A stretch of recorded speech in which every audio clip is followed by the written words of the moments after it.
అలానే విశేషరావు ఢిల్లీ మొత్తం ఖాళీ అయిపోయేటువంటి రోజులు దగ్గర పడ్డాయి. కారణం ఏంటంటే గత ఏడాది కంటే ఈ సంవత్సరం 32% కాలుష్యం పెరిగింది.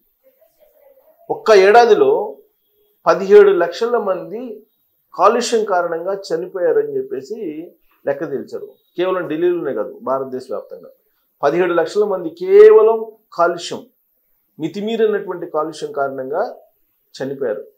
ఆ మరణాల సంఖ్యను కనుక చూస్తే ప్రకృతిని మనం గనక ఆదుకోకపోతే, ప్రకృతిని మనం గనక గౌరవించకపోతే, ప్రకృతి ఆక్రోశిస్తే ఎలా ఉంటుందో మనం ఖచ్చితంగా అనుభవించాల్సి ఉంటుంది భవిష్యత్తులో. అందుకే కాలుష్యం లేకుండా, కాలుష్య రహితంగా మనం సమాజాన్ని అలాగే ప్రకృతిని ఉంచాలి. కానీ దానికి భిన్నంగా కొండలు దువ్వేస్తున్నాం, మైనింగ్ చేసేస్తున్నాం, ఇష్టానుసారంగా ప్రకృతిని ధ్వంసం చేస్తున్నాం. పర్యావరణ అనుమతులు లేకపోయినప్పటికీ మైనింగ్ చేస్తున్నారు కొన్ని చోట్ల. ఇలాంటివన్నీ కూడా ఉన్నాయి. వీటి కారణంగా ప్రకృతి అప్పుడప్పుడు నేనున్నాను, నేను ఆక్రోశిస్తే మీరు ఉండరు అని హెచ్చరిస్తూనే ఉంది. కానీ మనం మారట్లేదు. ఢిల్లీలో సంవత్సరానికి 180 రోజులు ఉండడానికి అనర్హత, ఉండడానికి అవకాశం లేనటువంటి వాతావరణం అక్కడ ఉంది అని చెప్పేసి శాస్త్రవేత్తలు, సైంటిస్టులు చెప్తున్నారు. ఒకవేళ మీరు అక్కడ ఉంటే ఊపిరితిత్తులు జబ్బు రావటము, లేదా త్వరగా పైలోకాలకు వెళ్ళటము జరుగుతుందని చెప్పేసి చాలా క్లియర్గా కేంద్ర మంత్రిగా ఉన్నటువంటి గడ్కరీ గారే అనేక సందర్భాల్లో చెప్పారు. అందుకే నేను ఢిల్లీ వెళ్ళను వీళ్ళంత వరకు అని చెప్పి ఆయనే చెప్తున్నారు.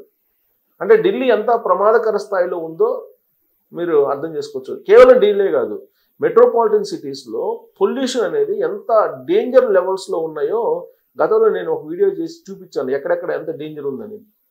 ఢిల్లీ, ముంబై, బెంగళూరు, హైదరాబాద్ ఇలాంటి చోట్ల పొల్యూషను హై లెవెల్లో ఉంది, డేంజర్ లెవెల్లో ఉంది. అంటే పరిమితికి మించి, ప్రమాణాలకు మించినటువంటి కాలుష్యం ఉన్న కారణంగా ఊపిరితిత్తుల వ్యాధులు రావటం, శ్వాసకోశ వ్యాధులు రావటం ఇవన్నీ జరుగుతున్నాయని చెప్పి వైద్యులు చెప్తున్నారు. దీని మీద ఒక సర్వే వచ్చింది లేటెస్ట్గా. ఆ సర్వేలో ఏం చెప్తున్నారని అంటే ఒక ఏడాదికి 17 లక్షల మంది చనిపోయారని చెప్పి చెప్తున్నారు. ఏంటి ఆ సర్వే, దాని సారాంశం ఏంటనేది నేను మీకు చూపిస్తాను. ఇక్కడ సర్వే రిపోర్ట్ ఇది. భారత్లో వాయు కాలుష్యం పెనుభూతంలో మారుతూ లక్షలాది మంది ప్రాణాలకు బలిగొంటుంది.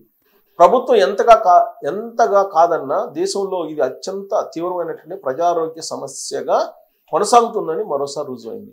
2022లో ఒక్క ఏడాదిలోనే 2022లో విషపూరిత గాలి కారణంగా 17 లక్షల మందికి పైగా భారతీయులు మరణించారని తాజా అధ్యయనం తేల్చింది.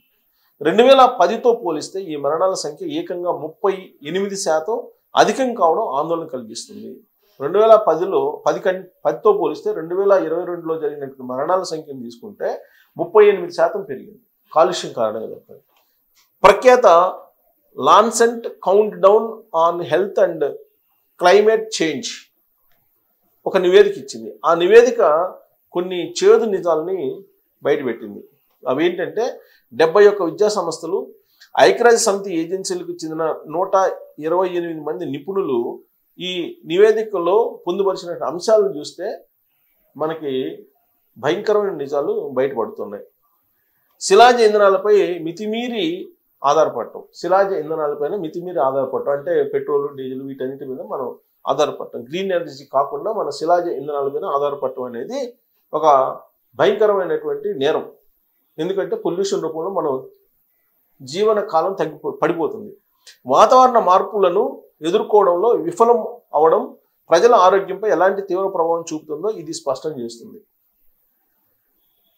ఈ నివేదికపై ప్రపంచ ఆరోగ్య సంస్థ WHO assistant director general doctor Jeremy Farrar మాట్లాడుతూ వాతావరణ సంక్షోభం అంటే ఆరోగ్య సంక్షోభమే, వాతావరణ సంక్షోభం అంటే ఆరోగ్య సంక్షోభం, ఆరోగ్య సంక్షోభం అంటే ఆర్థిక సంక్షోభం, ఆర్థిక సంక్షోభం అంటే మానవ సంక్షోభం. ఆరోగ్యమే మహాభాగ్యం అన్నారు. అలాంటిది ఆరోగ్యాన్ని కాపాడుకోలేని పరిస్థితుల్లో మనం ఉన్నాం.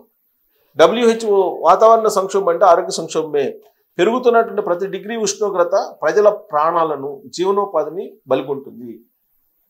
మనం ఏదో అనుకుంటాం 1 డిగ్రీ పెరిగితే ఏమవుతుంది ఎండ అని. ఆ 1 డిగ్రీ పెరిగినందువల్ల ప్రాణాలకు జీవనోపాధికి కూడా ప్రమాదం. ప్రభుత్వాల నిర్లక్ష్యం ప్రజలను చంపుతుంది. ప్రభుత్వాల నిర్లక్ష్యం ప్రజలను చంపుతుంది. అయితే వాతావరణ మార్పులపై సరైన చర్యలు తీసుకుంటే అదే మనకు గొప్ప ఆరోగ్య అవకాశం.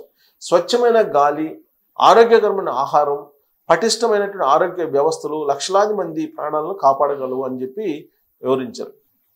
ఈ నివేదిక ప్రకారం ఏంటంటే 2021-23 మధ్యకాలంలో భారత్ సుమారుగా 23,30,000 హెక్టార్ల అటవీ భూమిని కోల్పోయింది.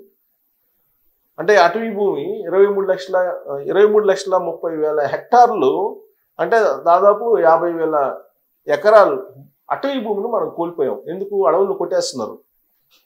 కేవలం 2023లోనే 1,43,000 హెక్టార్ల అడవులు కనుమరుగయ్యాయి. అంటే ఆల్మోస్ట్ హెక్టార్లు అంటే 2.5 లక్షల ఎకరాలు అడవులు కనుమరుగయ్యాయి కేవలం 2023లోనే.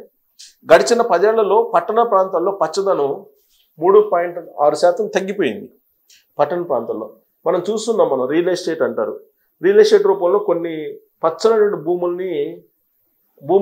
పచ్చని పంటలు పండేటువంటి భూముల్ని మొత్తం వాళ్ళు జంగిల్ చేసేస్తున్నారు. ఇది కాంక్రీట్ జంగిల్ చేసేస్తున్నారు. అంటే 3.6% గ్రీనరీ తగ్గిపోయింది. అడవులు పచ్చదనం తగ్గిపోయింది పట్టణ ప్రాంతాల్లో. ఈ నివేదిక వెళ్ళిన సమయానికి దేశ రాజధాని ఢిల్లీ ఎన్సీఆర్లో వాయు కాలుష్యం ప్రమాదకర స్థాయికి చేరింది. ఢిల్లీ వాయు కాలుష్యం ప్రమాదకర స్థాయికి చేరింది ఈ నివేదిక ఇచ్చే టైంలో. దీని కారణంగా శ్వాసకోశ సంబంధిత వ్యాధులతో ఆసుపత్రులకు వచ్చే వారి సంఖ్య 15% పెరిగినట్లు నిపుణులు చెబుతున్నారు. దీని కారణంగా పొల్యూషన్ కారణంగా 15% మంది పెరిగారంట రోగులు. ముఖ్యంగా వృద్ధులు, చిన్నారులు తీవ్ర ఇబ్బందులు పడుతున్నారు. గొంతులో మంట, అలసట, తలనొప్పి వంటి లక్షణాలు వేధిస్తూ ఉన్నాయి. దీని మీద అపోలో ఆసుపత్రికి సంబంధించిన పల్మనాలజీ నిపుణుడు డాక్టర్ రాజేష్ చావ్లా ఏమంటున్నాడంటే గాలిలోని ప్రమాదకర కాలుష్య కారకాలు క్యాన్సరు, గుండె పనితీరు మందగించడం వంటి దీర్ఘకాలిక ఆరోగ్య సమస్యలకు దారితీస్తాయి. ఈ నెలలో రోగుల సంఖ్య 15% పెరిగిందండి ఢిల్లీలో ఈ నెలలోనే. ఎందుకు? కాలుష్యం పెరిగిపోతుంది. వారు కోలుకోవడానికి కూడా ఎక్కువ సమయం పడుతుంది అని తెలిపారు. Central pollution control board data ప్రకారం గత వారంలో ఢిల్లీలో PM2.5 కణాల సాంద్రత క్యూబిక్ మీటర్కు 488 మైక్రోగ్రాములు చేరింది. ఇది గత 10 ఏళ్లలో అత్యధికం కావడం. గత 10 ఏళ్ల కంటే అత్యధికంగా ఢిల్లీ పొల్యూషన్ పెరిగింది. కాబట్టి ఢిల్లీలో ఉండడం అంటే మీ ఆయువు ప్రమాణాన్ని తగ్గించుకోవడమే. కాబట్టి చాలా వరకు ఢిల్లీ నుంచి వెళ్ళిపోవడానికి సిద్ధమవుతున్నారు. 180 రోజుల పాటు అసలు అక్కడ ఉంటే ఆసుపత్రికి పోవడం ఖాయం అని చెప్పి చెబుతున్నారు. ఇలాంటి పరిస్థితుల్లో ఢిల్లీ మరి పేరు మార్చితే సరిపోతుంది. ఇప్పుడు పేరు మార్చాలని చెప్పి బీజేపీ వాళ్ళు కొంతమంది డిమాండ్ చేస్తున్నారు. ఢిల్లీ పేరు మార్చాలని. ఢిల్లీ పేరు మార్చినంత మాత్రాన ఢిల్లీ కాలుష్య రహితంగా మారుతుందా? మారదు. కాబట్టి ఢిల్లీ కాలుష్యాన్ని తగ్గించాలంటే ఢిల్లీ ఖాళీ కావాల్సిందే. ఢిల్లీ ఖాళీ కావాలి అని అంటే అక్కడ ఇప్పటికే 15% పెరిగిందంటే గత ఏడాది కంటే రోగుల సంఖ్య, ఆసుపత్రికి వెళ్ళేటువంటి వాళ్ళ సంఖ్య. అంటే ఎంత ప్రమాదకర స్థితిలో వాయు కాలుష్యం ఉందో మీరు ఆలోచించుకోవచ్చు. మరి దీన్ని అరికట్టడం ఎలా?